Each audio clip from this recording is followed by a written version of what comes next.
beautiful people. Happy Sunday.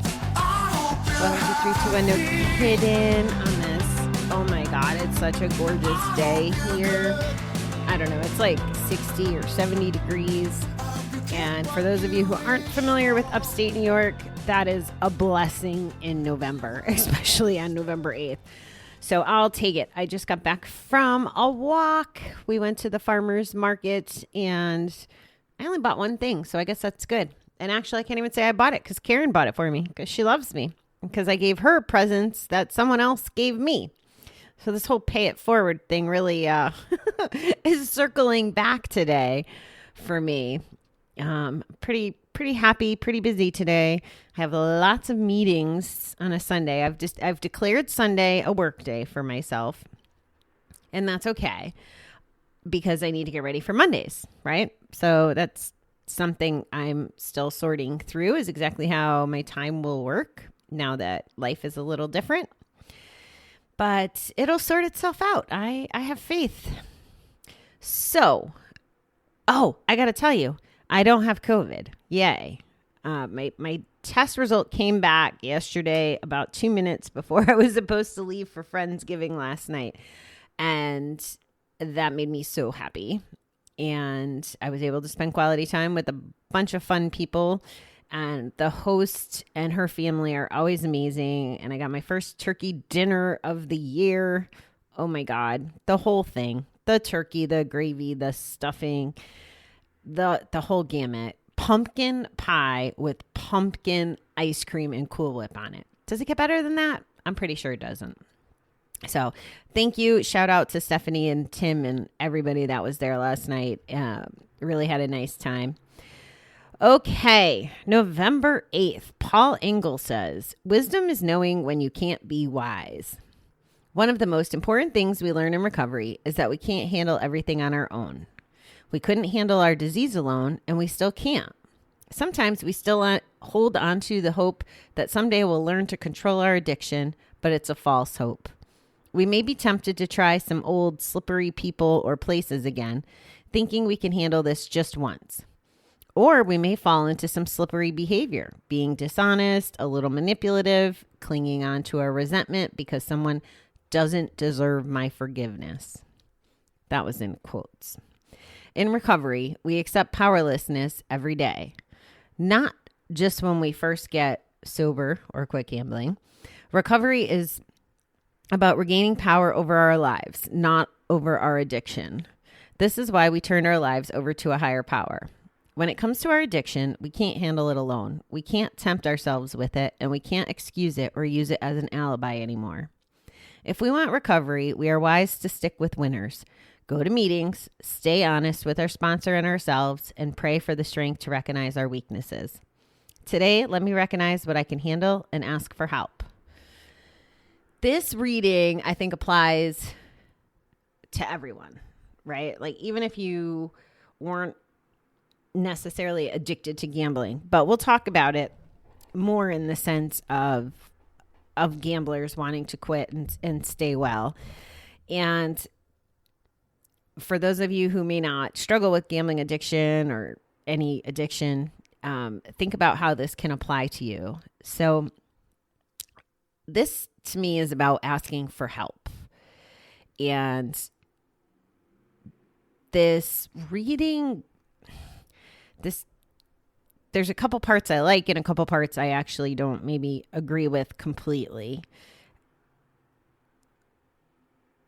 Sometimes we still hold on to the hope that someday we'll learn to control our addiction, but it's a false hope. I believe that for people, I believe that on some level. And the level I believe that on is when we don't do the house cleaning and don't heal the wounds and don't address whatever led us to gamble in the first place. I've seen many times people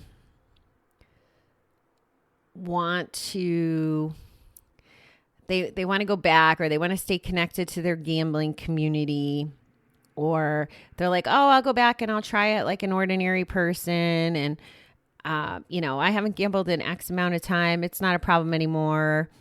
They call that, I think, harm reduction in some cases.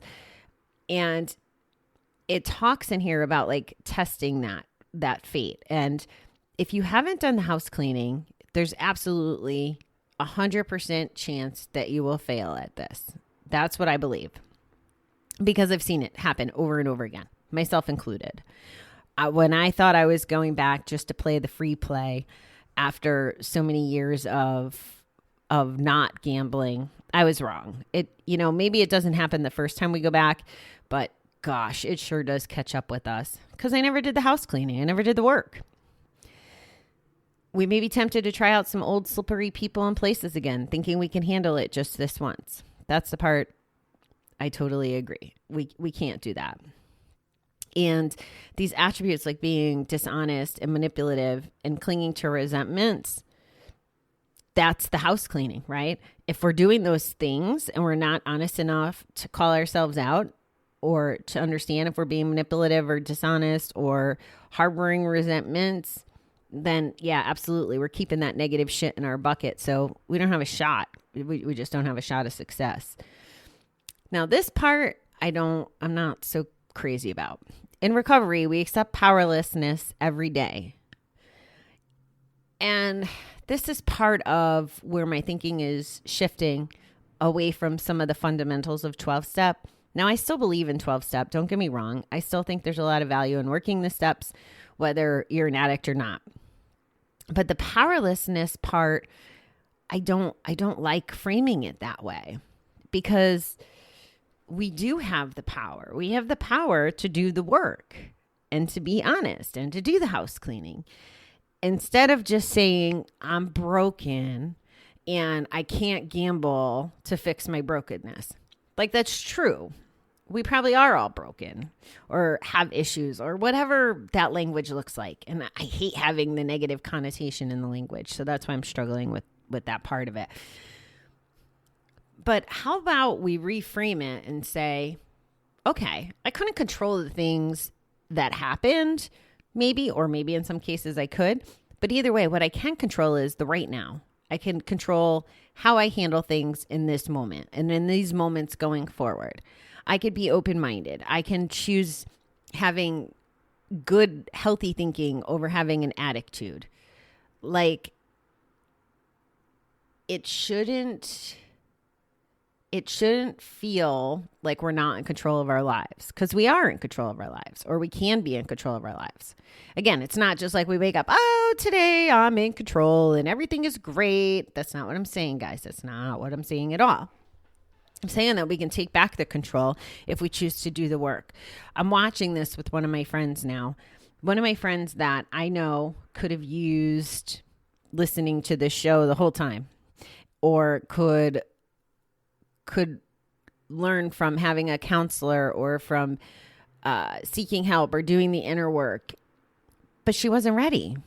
And she's just starting to transition into that way where she's like, yeah, there's a bunch of stuff I've been holding on to. Now, she didn't just wake up one day and go, okay, I'm ready to change the world. She woke up one day so defeated that she could barely function. And our bodies and our minds get to that point where enough is just enough, right? That's usually when people start to design the switch. And this is very early on in her journey. And when I talked to her this week and she's like, yeah, I haven't addressed this stuff. I've never talked about this stuff. And when we talk about it, although it hurts in the moment, I will tell you, it will free you up.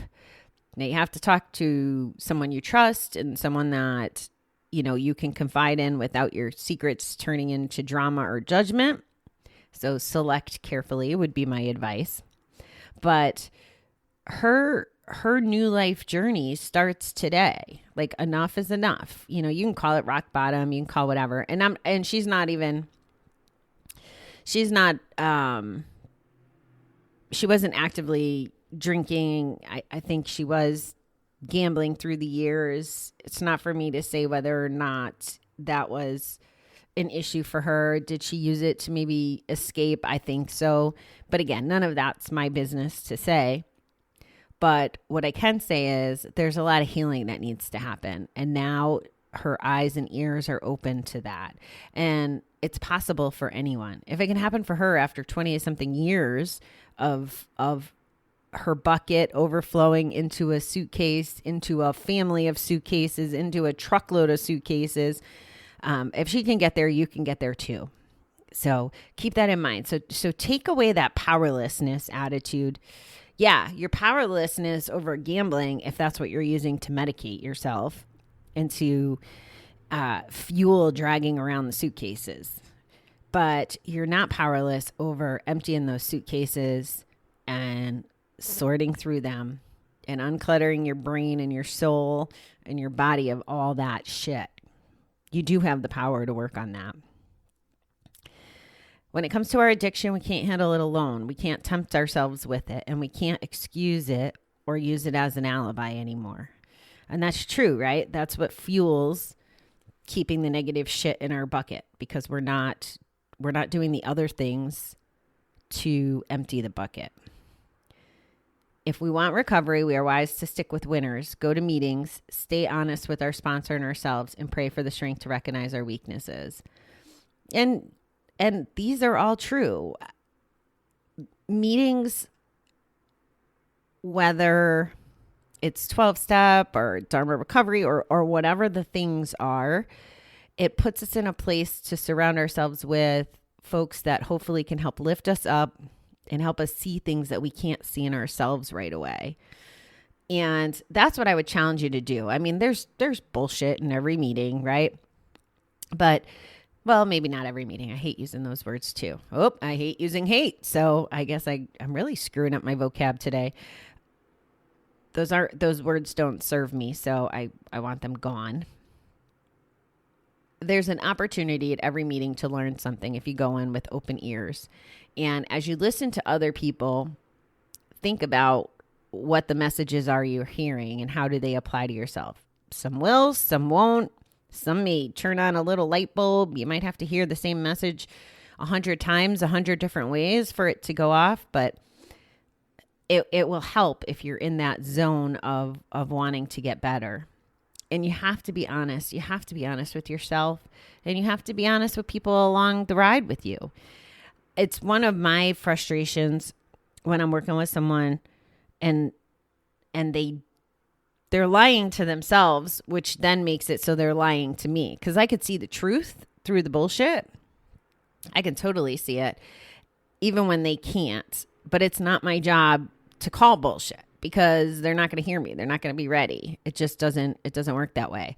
So challenge yourself to be honest with yourself so that people can help you. And I think that the biggest takeaway from this reading is this last line, and I think this really embodies it. Today, let me recognize what I can't handle and ask for help.